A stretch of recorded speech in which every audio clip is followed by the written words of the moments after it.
نحمدہ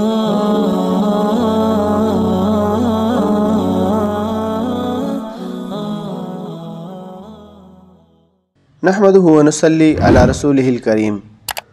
عورتیں بھی مفتی تھیں۔ شیخ علاء الدین سمرقندی رحمۃ اللہ علیہ نے ایک کتاب تحفۃ الفقہاء لکھی ہے۔ اس کتاب کی شرح ان کے شاگرد رشید حضرت امام ابو بکر بن مسعود کاسانی رحمۃ اللہ علیہ نے لکھی ہے، جس کا نام بدائع و ثنائے ہے، جو فقہ کی مشہور کتاب ہے اور فتاوی جات کے اندر اس کی بہت بڑی اہمیت ہے۔ بقول علامہ شامی رحمۃ اللہ علیہ کہ یہ کتاب فقہ کے اندر بہت بڑی شاہکار ہے۔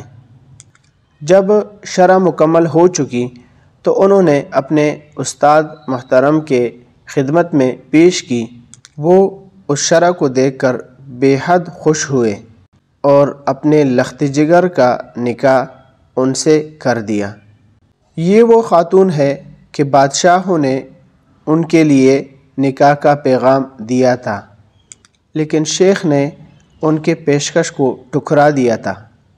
ان خاتون کو فقہ اور افتاء میں بہت بڑی مہارت تھی، اور یہ وہ خاتون ہے کہ فتویٰ نویسی بھی کرتی تھی۔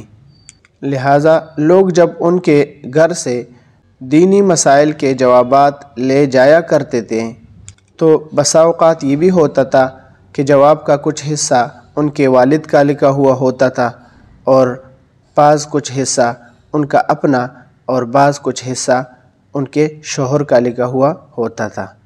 شامی جلد نمبر 1 صفحہ نمبر 100۔